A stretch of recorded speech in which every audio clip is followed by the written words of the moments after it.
301번 보겠습니다. 집합 x에 대해서 x에서 x로의 함수 f가 다음 조건을 만족시킬 때 다음 함수 값들의 합을 구하라는 문제입니다. 자, 가조건부터 보면요. 집합 x의 임의의 두 원소 x1과 x2에 대해서 x1과 x2가 다르면 fx1과 fx2가 다르다라고 했습니다. 자, 얘는 1대1 함수의 정의죠. 자, 1대1 함수고요. 그리고 지금 우리가 관찰하는 이 f라는 함수는요. 정의역과 공역이 같아요. 그리고 1대1 함수라고 했기 때문에 다 다른 걸로 가야 되는데 어차피 여기 7개니까 결국은 공역과 치역도 같을 수밖에 없는 상황이죠. 자, 그럼 1대1 함수이면서 공역과 치역이 같다라는 얘기는 f라는 함수가 1대1 대응이라는 얘기죠. 그래서 가조건으로부터는 우리 f가 1대1 대응이다라는 사실을 알 수가 있고요. 자, 그 다음에 나 조건을 보면 1보다 크거나 같고 3보다 작거나 같을 때 이런 관계식을 만족한다라고 되어 있습니다. 어쨌든 정의역이 지금 자연수거든요. 그럼 우리 1, 2, 3 이렇게 넣어볼 수 있겠네요. 자, 그래서 1부터 한번 넣어볼까요? f의 합성 f1 마이너스의 f 인버스의 1은 마이너스 2가 된다. 자, 요게 1 넣었을 때의 관계식. 자, 2도 넣어볼까요? f의 f2 자, 얘 마이너스 f 인버스의 2는 마이너스 4가 된다. 마지막으로 3 넣으면 f의 f3 마이너스의 f 인버스의 3이 마이너스 6이 된다. 자, 이렇게 3개의 식을 우리가 쓸 수가 있죠. 자, 그러면 지금 얘는 합성함수의 함수값이고 얘는 역함수의 함수값인데 어쨌든 두 개 다 1에서부터 7까지만 가능해요. 그럼 어떤 거에서 어떤 거 빼서 마이너스 2가 나오는 경우를 생각해보면 자, 작은 거부터 생각해보면 1에서 우리 3을 빼도 마이너스 2죠.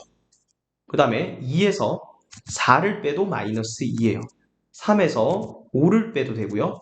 4에서 6을 빼도 되고 자, 7까지 가능하니까 3에서 7을 뺀 것도 가능해요. 그러니까 얘는 케이스가 엄청나게 많죠. 자, 그리고 빼서 마이너스 4 되는 건 1에서 5를 빼도 되고요. 2에서 6을 빼도 되고요. 3에서 7을 빼도 되죠. 얘도 케이스가 3가지나 되네요.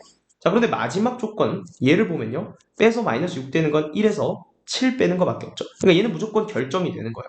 자, 그래서 우리가 확실하게 알 수 있는 걸 밑에다 적어볼게요. f의 f3은 함수값이 반드시 1이 돼야 되는 거고요.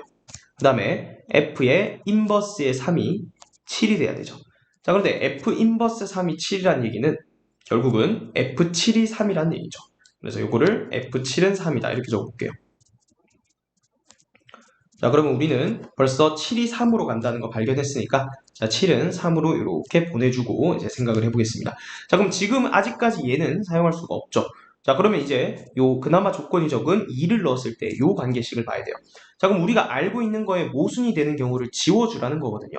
자, 보세요. F7이 3이죠. 그럼 예를 들어서 우리가 여기 3가지 가능성이 있다 했는데 자, 요 마지막 경우라고 생각해 볼게요. 그러면 F의 인버스의 2가 7인 경우를 생각해 보면 F7이 2라는 얘기인데 이미 우리는 F7이 3이라는 거 알잖아요. 그러니까 모순이라는 거죠. 그러니까 이 마지막 경우 얘는 불가능하다. 자, 그럼 또 우리가 알고 있는 사실 얘에 또 위배되는 건 뭘까요? 만약에 첫 번째 케이스에 요 1, 5라면 앞에 거 보세요. F의 F2가 1이 돼야 되죠. 근데 우리는 이미 F의 F3이 1이란 거 아닐까요? 그러면 F2랑 F3이랑 함수값이 같아져 버리기 때문에 1대1 대응이라는 조건에 모순이 된다는 거죠. 그래서 요 케이스도 안 되는 거예요. 아, 그러면 우리는 또 F의 F2, 자, 이 합성함수의 함수값이 2라는 거 알 수 있고 또 F 인버스의 2가 6이라는 거 알 수 있죠. 그럼 역함수 정의에서 F에는 6 넣으면 2가 나온다는 거니까 자, F의 6은 2가 된다라는 거 알 수 있습니다. 자, 그러면 6을 또 2로 보내주면 되겠죠.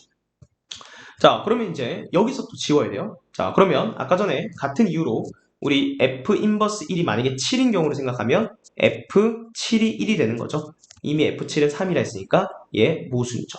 자, 그런 식으로 또 6도 뭔가 관계가 있죠. 그럼 F 인버스 1이 만약에 6이라면 F6이 1이 되니까 이 조건에 모순이 되는 거죠. 그래서 지워주면 되고요. 그 다음에 또 합성함수 여기 보면 F의 F1이 1이 된다라고 가정을 해보면 우리는 이미 얘가 참인 걸 알고 있기 때문에 F1, F3 같아져서 안 돼요. 지워주고요. 그 다음 얘도 마찬가지죠. 만약에 두 번째 케이스였어요. F의 F1이 2가 되는 경우를 생각한다면 우리는 이미 F의 F2가 있는 걸 아니까 F1이랑 F2가 같아져서 또 모순이라는 거예요. 그래서 우리가 알고 있는 사실을 하나씩 찾아가면서 안 되는 케이스를 지워줘야 되는 문제입니다. 그래서 좀 어렵죠? 자, 그러면 F의 F1은 3이 될 수밖에 없고요. 그 다음에 얘는 5가 될 수밖에 없죠. 즉 F5가 1이 될 수밖에 없다. 자, 그럼 F5가 1이다. 얘도 이렇게 연결을 해주면 되겠죠. 자, 그럼 이제 남은 함수값들을 찾아봐야 되는데, 자, 이제는 여기 안에서 연결을 시켜주면 돼요. 자, 여기 볼까요? F에 뭘 넣었더니 1이 됐고요. F에 5를 넣었더니 1이 됐어요. 그러니까 F3은 얼마라는 거예요? F3은 5가 될 수밖에 없죠. 그럼 F3은 5로 연결을 해주고요. 자, 그 다음에 F에 F2를 넣었더니 2가 되고, F에 6을 넣었더니 2가 됐어요. 그럼 F2랑 6이랑 같다라는 얘기죠. 자, 그 다음 마지막에 F에 F1을 넣었더니 3, F에 7을 넣었더니 3. 그럼 F1과 7이 같다라는 얘기가 되겠죠. F1과 7이 같다. 자, 그리고 1대1 대응이라 했으니까 4는 남은 거 4로 갈 수밖에 없는 상황이죠. 그래서 이렇게 F를 다 결정할 수가 있는 문제입니다. 자, 그러면 F1 쭉 따라가서, 자, F1이 얼마였죠? F1은 7이었죠? F1 7로 가요. 그럼 얘는 7이고요. 그 다음에 F 인버스 4죠. F 인버스 4를 구하려 했는데 역함수값 구하려면 얘를 K라고 주세요. 그러면 F에 K를 넣어서 4가 되는 그런 K 값을 찾으면 되죠. 그럼 함수값 4로 가는 건 아까 4였죠. 그러니까 K가 4라는 거예요. 맞죠? 그럼 얘는 더하기 2를 곱했으니까 8을 더해주고요. F4는 4였잖아요. 그럼 더하기 12 이렇게 되겠죠. 따라서 최종적인 정답은 27이 되겠습니다.